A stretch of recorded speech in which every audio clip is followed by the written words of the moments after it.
어설픈 잉글리시 주디스입니다. NIV 영어 성경 통독, 영어 성경으로 하나님의 음성 듣기, 사도행전 chapter 7 day 4, act chapter 7 verses 11 through 15, 사도행전 7장 11절에서 15절까지 말씀입니다.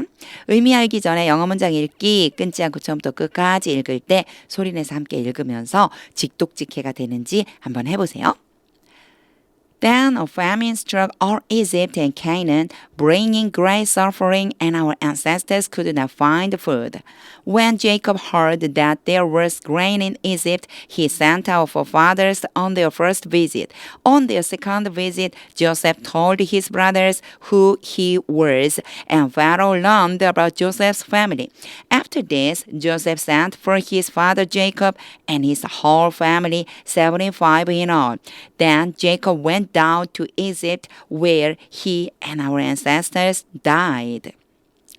의미가 이렇게 막 직독직해가 좀 되고 의미가 떠오르시나요? 이제 그 의미를 확실하게 하는 부분을 보겠습니다. 어휘함기가 첫 단추예요. 의미를 확실하게 아는 첫 단추, 저축될 수 있게 문장에 적용해야 합니다. 일단 잠깐 영상 멈추고 이게 이런 뜻이 되는구나 라고 하는 거 확인하고 그리고 설명을 이어서 들어보세요. 어휘를 적용해서 끊어읽기와 직독직해 해보겠습니다. 11. Then a famine struck all Egypt and Canaan. 요거 읽으면서요. 영어로 진짜 이렇게 표현한다니 너무 재밌다 이런 생각이 들었어요. 그때 이제 팔려간 다음이죠. 노예로 요셉이 팔려간 다음. famine 이게 기근, 굶주림, 또 뭐 흉년 이렇게도 얘기할 수 있어요. 어찌 됐든 기근이 들었다라고 하잖아요. 기근이에요, 기근. 기근이 struck 때렸습니다. all Egypt and Canaan 모든 이집트와 온 이집트와 가나안에 온 애굽과 가나안을 때렸습니다. 와, 이 표현 너무 재밌죠? 진짜 제가 처음에 재밌다고 그랬잖아요. 기근이 이집트와 가나안을 때렸습니다. 무슨 뜻이 될까요? 온 이집트와 가나안 땅에 기근이 들었습니다. 이런 뜻이에요. 요런 표현 하나 알아두면은요, 여기에 적용할 수 있을 만한 표현들이 되게 많아요. 그래서 요렇게도 표현하는구나. 그걸 봐주세요. 이어서 또 재밌어요. 이게 famine이 주어가 됐기 때문에 그래요. 자, 기근이 이제 주어가 됐어요. 컴마를 찍고 ing가 오면 제가 누가 그랬는지만 알면 된다고 그랬어요. 가져왔는데 누가 가져왔냐? 여기선 주어가 famine밖에 없어요. 자, famine이 가져왔어요. great suffering, 큰 고통을 가져다 주었습니다. 이걸 바꿔서 해석하면 온 이집트와 온 애굽과 가나안에 기근이 들어서 엄청난 고통이 임했습니다. 이렇게 바뀌는 거예요. 되게 신기하죠. 그래서 이런 표현 알고 있으면 우리말로 했을 때 이렇게 되지만 영어로 이렇게 되는구나 라고 하는 거 이런 표현들 주의해서 잘 봐주세요. And our ancestors could not find food. 그리고 우리 조상들은 could not 할 수 없었습니다. 이 소리요. 찾을 수 없었습니다. 음식을 찾을 수 없었다는 얘기가 무슨 얘기일까요? 이제 음식이 없어진 거죠. 음식이 없는 거예요. 떨어진 거예요. 음식이. 양식이 떨어졌어요. 왜 그럴까요? 기근이 있었으니까요. 기근, 흉년, 배고픔 이런 것들이 있었다는 얘기예요. 직독직 해보겠습니다. Then a famine struck all Egypt and Canaan. 온 애굽과 가나안에 기근이 들었습니다. Bringing great suffering. 그래서 큰 고통이 임했습니다. And our ancestors could not find food. 그리고 우리 조상들은 양식이 없었습니다. 12. When Jacob heard. 야곱이 들었을 때 하고 대시 왔죠? 이 뒤에를 듣다요. 뭐를 들었냐면요. There was grain. 여기에 대해는 굳이 해석하지 않아도 되는 거고요. 뒤에 grain이 중요해요. 곡물이 있다는 것을 들었습니다. In Egypt, 애굽에 곡물이 있다는 것을 들었습니다. He sent our forefathers.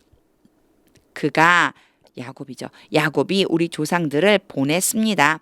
On their first visit. 그들의 첫 번째 방문으로 우리 조상들을 보냈습니다. 무슨 얘기냐면 우선 일단 처음으로 보냈습니다. 이렇게 생각하면 돼요. 첫 번째로 보냈습니다. 이게 관계 처음이에요. 야곱이 우리의 조상들은 애굽에 처음으로 보냈습니다. 양식을 구해오라고 보내는 그 장면을 한번 떠올려 보세요. 바로 직독직해 해보겠습니다. When Jacob heard, 야곱이 들었을 때 that there was grain in Egypt, 애굽에 곡물이 있다는 걸 들었을 때 he sent our forefathers on their first visit.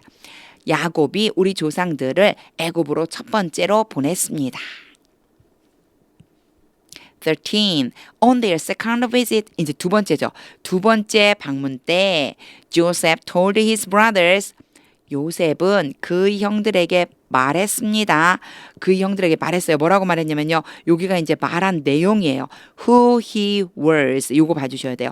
요 who가 보통 때 많이 올 적에는요. 얘를 뭐라고 부르냐면 관계대명사라고 불러서 앞에 어떤 단어를 지칭해서 수식해주는 형태로 많이 쓰였어요. 그런데 여기는 달라요. 그가 누구인지를 어떻게 했다고요?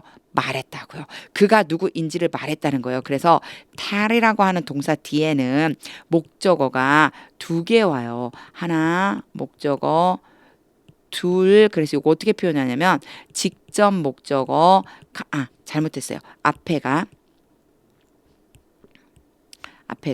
간접 목적어, 뒤에가 직접 목적어. 요거는요, 용어를 한번 그냥 익숙해지시라고 제가 말한 거고요. A하고 B라고 하면 돼요. A에게 B를 말하다. 요렇게 돼요. 그래서 이제 얘가 A예요. 그리고 이만큼이 B가 되는 거죠. A, 그 형들에게 그가 누구인지를 말했습니다. 그래서 요 관계대명사하고는 다르다라고 하는 거 봐주셔야 돼요. 그가 누구인지를 말했다. 여기에서는 뭐냐면요. 의문사예요. 누가 누구를 이럴 적에 쓰는 의문사라고 생각해 주시면 돼요. 그래서 그가 누구인지를 요셉 자신이 누구인지를 말해줬습니다. And Pharaoh learned, 그리고 파라오는 알게 되었습니다. About Joseph's family, 요셉의 가족에 대한 이야기를 알게 되었습니다. 요셉이 이때만 해도 총리로 있었기 때문에 힘이 굉장히 강했죠. 그때 요셉의 가족들이 왔다고 하는 소리를 바로 파라오가 듣게 된 거예요. 직독직 해보겠습니다. On their second visit, 두 번째로 방문했을 때 Joseph told his brothers who he was. 요셉은 형들에게 자신이 누구인지 말했습니다. And Pharaoh learned about Joseph's family. 그리고 바로는 요셉의 가족들에 대해서 알게 되었습니다. 14. After this, 이 일이 있은 후에 Joseph sent, 요셉이 보냈습니다. 그리고 나서요. 요거 보세요. for가 오잖아요. 그러면 이거 어떤 의미가 되냐면 뒤에 for 뒤에 오는 사람들을 데리러 sent 안에 사람을 보내다 라고 하는 의미가 들어가 있어요. 그러니까 뒤에 있는 사람들을 데리러 사람을 보내다 또는 뒤에 있는 사람들을 위해서 또는 뭐 사람들 또는 물건을 위해서 사람을 보내다 라고 하는 그런 의미가 된다는 거에서 for가 왔을 때는 sent 다음에 for가 왔을 때 뒤에 누군가를 위해서 보낸 거예요.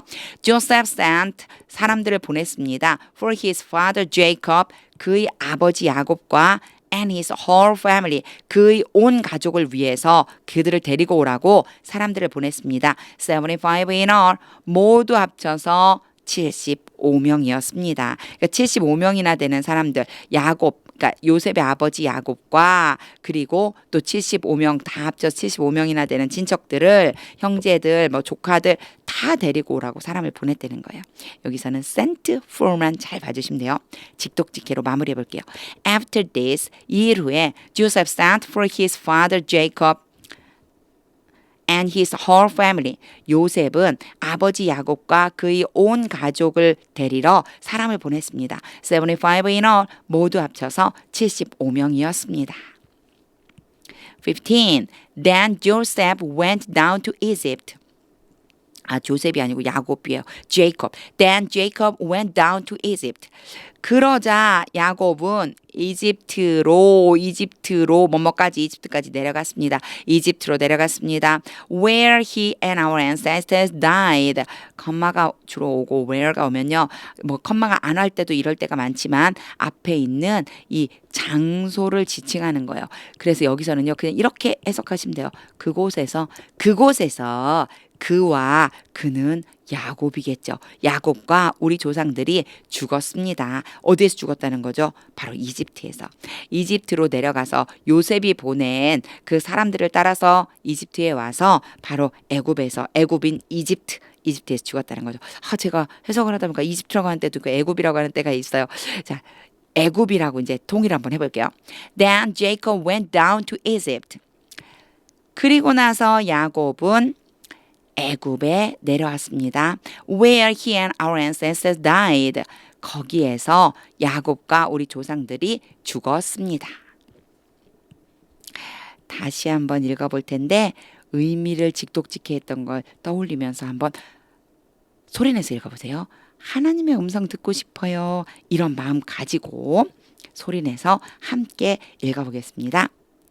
Then a famine struck all Egypt and Canaan, bringing great suffering, and our ancestors could not find food. When Jacob heard that there was grain in Egypt, he sent our forefathers on their first visit. On their second visit, Joseph told his brothers who he was, and Pharaoh learned about Joseph's family. After this, Joseph sent for his father Jacob and his whole family, 75 in all. Then Jacob went down to Egypt, where he and our ancestors died. 하나님의 말씀이 들리시나요? 참 신기해요. 하나님의 말씀은요. 어떻게 저렇게 순서대로 이루어질 수가 있지라고 하는 그런 마음들이 드는데 전 여기에서 이제 한 가지 기근이 왔거든요. 기근은 사실 그냥 단순히 배고픔만 있는 게 아니고 고통이 따라오잖아요. 삶을 살다 보면 분명히 고통스러운 일들이 일어나요. 내가 원하든 원하지 않든 뭐 고통을 원하는 사람은 없잖아요. 나 때문이든 다른 사람 때문이든 결국 내가 고통받게 되는 이런 경우들이 생겨나더라고요. 그런데 되게 놀라운 것은 그 고통 속에서 하나님께서는요, 사람을 예비해 주시고 나를 위해서 그 사람을 보내주심으로 하나님께서 그 일들을 직접 처리해 주신다는 거예요. 이것이 바로 믿음이 아닐까라고 하는 생각이 들었습니다. 진짜 어떤 어려움, 고통 이런 게 있을 적에 믿음을 가지고 하나님이 반드시 나에게 사람을 붙여주셔서 그 문제를 해결해 주실 것이다 라고 하는 믿음을 가지고 하나님 앞에 간구하며 나아가야 되겠다 이런 생각이 들었습니다. 어려움 가운데 계시다면 기도를 해서 승리하는 그런 경험을 계속 차곡차곡 만들어 가시면 좋을 것 같습니다. 하나님의 음성이 들릴 때까지 영어 성경 반복해서 읽어보세요. 하나님의 말씀은 능력입니다.